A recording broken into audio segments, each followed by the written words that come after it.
ગોપાલ ઇટાલિયા દ્વારા ગઈકાલે સવાલ ઉઠાવવામાં આવ્યો હતો કે ભાજપ અને કોંગ્રેસ એક થઈને ચૂંટણી લડી રહી છે। તેવામાં ગઈકાલે ભાજપના ધારાસભ્ય દ્વારા જે નિવેદન આપવામાં આવ્યું તેને લઈને ગોપાલ ઇટાલિયાએ ફરી એકવાર ભાજપ અને કોંગ્રેસ પર નિશાન સાધ્યું છે અને કહ્યું છે કે ભાજપા એક થઈને ચૂંટણી લડી રહી છે। સાથે જ પોલીસ કેવી રીતે અત્યારે રાજકારણમાં એન્ટ્રી લઈને ઇન્ફ્લુએન્સર સાથે કામ કરાવી રહી છે તેને લઈને પણ તેમણે મોટો ધડાકો કર્યો છે। શું છે આ સમગ્ર મામલો, વાત કરીશું આ વિડીયોમાં। વૈષ્ણવજન તો તેને કહીએ જે પીડ પરાઈ જાનાને રે। નમસ્કાર, નવજીવન ન્યૂઝમાં આપનું સ્વાગત છે। હું છું જયંત રાફડા। ગુજરાતમાં સ્થાનિક સ્વરાજની ચૂંટણીના પડઘમ વાગી ગયા છે। તેવામાં હવે પ્રચાર પ્રસારનો સમય શરૂ થયો છે।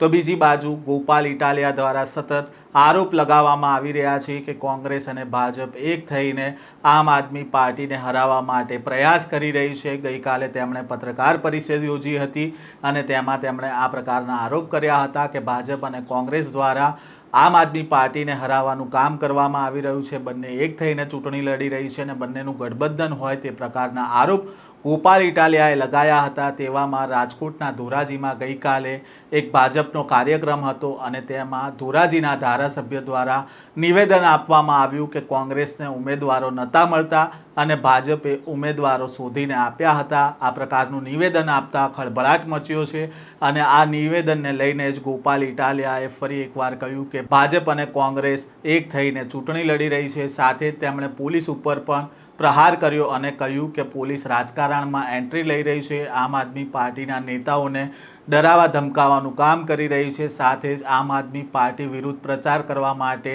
ઇન્ફ્લુએન્સરોનો ઉપયોગ થઈ રહ્યો છે। રીલ બનાવવા માટે પોલીસ પૈસા આપી રહી હોવાનો પણ તેમણે દાવો કર્યો છે। પહેલાં તો શું કહી રહ્યા છે ગોપાલ ઇટાલિયા, તેમને સાંભળો। ગઈકાલે 12 એપ્રિલ 2026ના રોજ બપોરે 1 વાગે આ રૂમમાં અને આ જગ્યાએ બેસીને મેં એક પ્રેસ કોન્ફરન્સ કરી હતી અને ગઈકાલે 1 વાગે મેં એવું કહ્યું હતું કે ભાજપ માણસો મોકલે છે કોંગ્રેસમાં, કોંગ્રેસ એને ટિકિટ આપે છે અને ભારતીય જનતા કોંગ્રેસ પાર્ટી એટલે કે ભાજપા, આ ભાજપા પાર્ટી ચૂંટણી ગઠબંધનથી લડે છે। આવું હું બપોરે 1 વાગ્યે ગઈકાલે બોલ્યો। ગઈકાલે સાંજે 7-8 વાગ્યા સુધીમાં એક જાહેર સભામાં ધોરાજીના ધારાસભ્ય ભાજપના છે એમણે જાહેરમાં એવું કીધું કે અમે એટલે કે ભાજપવાળા કોંગ્રેસને ઉમેદવારો આપે છે જેથી કરી કોંગ્રેસનું પ્રદર્શન ખરાબ ન દેખાય। હું બપોરે 1 વાગે જે વાત બોલ્યો એ વાતની પુષ્ટિ સાંજે 7-8 વાગ્યા સુધીમાં ભાજપના ધારાસભ્યના ભાષણથી આપમેળે થઈ ગઈ। તો આ વાતથી સાબિત થાય છે કે ગુજરાતમાં ભાજપ અને કોંગ્રેસ બે અલગ અલગ પાર્ટી નથી, ભાજપા પાર્ટી છે। આ ભાજપા પાર્ટી જે છે એ ગુજરાતની જનતાની આંખમાં ધૂળ નાખે છે, જનતાને છેતરે છે, લૂંટે છે અને ચૂંટણીમાં અઘોષિત ગઠબંધન કરી અને ચૂંટણી લડે છે, જે વાત ગઈકાલે સાબિત થઈ। ભાજપ દ્વારા કંઈક કેમ્પેન ચલાવવામાં આવી રહ્યું છે જેમાં બીજા નાનાથી લઈ મોટા ઇન્ફ્લુએન્સરોને પૈસા આપવામાં આવે છે, શું છે એમાં? ગુજરાતમાં સોશિયલ મીડિયામાં જે ઇન્ફ્લુએન્સરો છે કે જે નાની મોટી રીલો બનાવતા હોય અને થોડી ઘણી લાઇક કોમેન્ટ જેના પેજ ઉપર આવી હોય એવા ઇન્ફ્લુએન્સરોને પોલીસ બોલાવે છે, પોલીસ સંપર્ક કરે છે, જેમાં LCB, SOG, crime branch, cyber crime આ લોકો એમાં સામેલ છે। અલગ અલગ જિલ્લાના પોલીસ અધિકારીઓ દ્વારા ઇન્ફ્લુએન્સરોને બોલાવીને એમને એવું કહેવામાં આવે છે કે ભાઈ તમે ગોપાલ ઇટાલિયા આમ આદમી પાર્ટી કેજરીવાલ વિરુદ્ધની જે રીલ છે એ અમે તમને આપશું અને તમારે એ રીલ ફેસબુકમાં પોસ્ટ કરવાની, એક રીલ દીઠ તમને આટલા રૂપિયા આપશું। અલગ અલગ જિલ્લાનો ભાવ અલગ અલગ છે। મને ગીર સોમનાથ જિલ્લામાંથી એક પોલીસ ભાઈબંધનો ફોન આવ્યો, એણે કીધું કે અમારા જિલ્લામાં 450 રૂપિયા એક રીલના આપે છે, 10,000 લાઇકો જેનામાં હોય એને જ રીલ આપે છે। જુનાગઢની અંદર 500 રૂપિયા આપે છે, સુરતમાં 4500 રૂપિયા આપે, કેમ કે અહીંયા શું આમ આદમી પાર્ટી થોડીક વધારે મજબૂતીથી લડે છે। એમ અલગ અલગ જિલ્લાના ઇન્ફ્લુએન્સરોને આમ આદમી પાર્ટી વિરુદ્ધની રીલ મૂકવાના પૈસા પોલીસ આપે છે, રીલ પણ પોલીસ આપે છે। તમે વિચારો કે રાજકારણ તો ચાલતું રહેવાનું છે, પાર્ટીઓ ચાલતી રહેવાની છે, નેતા જન્મતા મરતા રહેવાના છે, પણ પોલીસનો ઉપયોગ રાજકીય રીલ બનાવવામાં, રીલ પોસ્ટ કરવામાં અને લાઇક કોમેન્ટ કોનામાં કેટલી આવી એનું આખું સ્ટેટસ કાર્ડ કાઢવામાં જો પોલીસનો ઉપયોગ થાય તો કાયદો અને વ્યવસ્થા કોણ સંભાળશે? પોલીસે જેને જેને રીલ આપી હોય, જે કાર્યકર્તાઓને, જે ઇન્ફ્લુએન્સરોને, એનામાં લાઇક કેટલી આવી, કોમેન્ટ કેટલી આવી, રીચ કેટલી આવી, એન્ગેજમેન્ટ કેટલું આવ્યું, એ બધું પાછું પોલીસ રિપોર્ટ લે છે.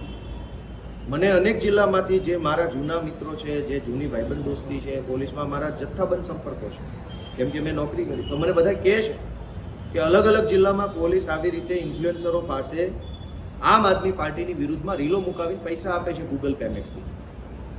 ઘણી જગ્યા ભાજપ બિનહરીફ જીતી ગઈ છે, એના વિશે શું કહેશો ગુજરાતમાં? આમ આદમી પાર્ટી ગુજરાતમાં નાની અને નવી પાર્ટી છે, એટલે કેટલાક અંતરિયાળ વિસ્તારોમાં ભાજપના ગુંડાઓ અને પોલીસની ધમકી મળી હોવાના કારણે અમને ઉમેદવારો ન મળી શક્યા. કેમ કે સામાન્ય સાધારણ પરિવારમાંથી માણસ આવતો હોય એ જ અમારી પાર્ટીમાં ઉમેદવાર હોય. હવે સામાન્ય માણસ છે અને પોલીસને ગુંડાઓના કારણે એ ઝંઝટમાં ઉતરવા ન માગે અથવા પરિવાર ના પાડે કે ભાઈ આપણે ક્યાં આ બધું કરવું જરૂરી છે, એટલે કેટલાક અંતરિયાળ વિસ્તારોમાં અમને ઉમેદવાર ન મળ્યા. જ્યાં આમ આદમી પાર્ટીના ઉમેદવાર ન મળ્યા ત્યાં કોંગ્રેસે પણ ઉમેદવાર ઊભા ન રાખ્યા જાણી જોઈને, જેથી બીજેપી બિનહરીફ જીતી ગઈ. અને જ્યાં અમારી પાસે હજળ બમ ઉમેદવારો છે, જેમ કે વિસાવદર, એકદમ હજળ બમ ઉમેદવારો છે અમારી પાસે, ત્યાં કોંગ્રેસે ભાજપમાંથી માણસો લાવીને ઊભા રાખી દીધા. અમને ન મળવાના કારણે અમે ન ઊભા રાખી શક્યા. તો કોંગ્રેસે શું કામ ખાલું રાખીને ભાજપને જીતવા દીધી? અને જ્યાં અમે મજબૂત છીએ, જ્યાં આમ આદમી પાર્ટીનું જન સમર્થન સારું છે, ત્યાં કોંગ્રેસ ભાજપમાંથી માણસો લાવીને ઊભા રાખી અને આમ આદમી પાર્ટી વિકલ્પ તરીકે ઉભરી ન આવે, જનતાને એક સારો રાજકીય વિકલ્પ ન મળે, એના માટે ભાજકો પાર્ટી ભેગી મળીને ચૂંટણી લડે છે. આનાથી પહેલાં ચૂંટણીમાં જ્યારે ઉમેદવારો કોંગ્રેસમાં હતા કે બીજી કોઈ પાર્ટીમાં હતા, એ હાલ આ ચૂંટણીમાં ભાજપમાં જોડા છે, એ લોકો વિશે શું કહેશો? ગુજરાતમાં આમ તમે જુઓ તો છેલ્લા 20 વર્ષથી આમ તો જોઈએ તો તાલુકા પંચાયત અને જિલ્લા પંચાયતોની ચૂંટણીમાં લગભગ ગામડાની હાલત એવી છે કે જે 2-4 જણા રાજકારણીયા હોય એના એ જ માણસો દરેક ચૂંટણીમાં ઊભા રહે. એનો એ માણસ એક વખત આમ આદમી પાર્ટીમાંથી ઊભો રહે, એક વખત કોંગ્રેસમાંથી, એક વખત બીજેપીમાં ઊભો રહે, એકવાર કોંગ્રેસમાં ઊભો રહે, એકવાર કોંગ્રેસમાં, એકવાર બીજેપીમાં. લગભગ ગામડાઓમાં નવું નેતૃત્વ ભાજપ કોંગ્રેસે પેદા નથી થવા દીધું. સારો આગેવાનને ઊભો નથી બનવા દીધો, નવા યુવાનને રાજનીતિનું પગલું નથી ભરવા દીધું. અને એના કારણે ગામો ગામ, તાલુકે તાલુકે, નગરે નગરે એકના એક માણસો કંઈ કામ કરે કે ના કરે, લોકોને એક વિકલ્પ વગરની સ્થિતિમાં લાવીને મૂકી દીધા. એના એ માણસો ભાજપમાંથી, એના એ કોંગ્રેસમાંથી, એના ભાજપ કોંગ્રેસ 30 વર્ષથી હાલે છે. આ વખતે જ્યારે આમ આદમી પાર્ટી નામનો મજબૂત વિકલ્પ આવ્યો, ત્યારે આમ આદમી પાર્ટીના વિકલ્પને દબાવવા માટેની કોશિશ ભાજકો પાર્ટી કરી રહી છે. પરંતુ ગુજરાતની જનતાના આશીર્વાદ, પ્રેમ અને લાગણી આમ આદમી પાર્ટી સાથે છે. માટે આમ આદમી પાર્ટી આ ચૂંટણી પછી એક શક્તિશાળી રાજકીય વિકલ્પ તરીકે ઉભરી આવશે.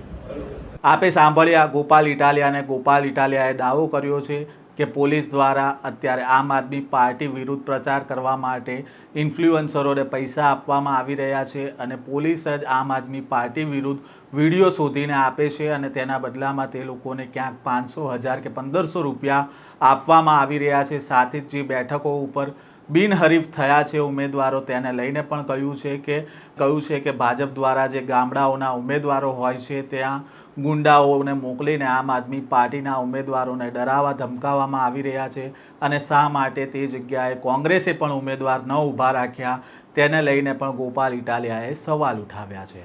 હાલ ગોપાલ ઇટાલિયાએ જે પ્રકારના આરોપો લગાવ્યા છે તેને લઈને તમારું શું મંતવ્ય છે? કોમેન્ટ બોક્સમાં તમારો અભિપ્રાય જણાવજો. આ પ્રકારના સમાચાર સાથે ફરી મળીશું. નવજીવન ન્યૂઝ સાથે જોડાયેલા રહેજો.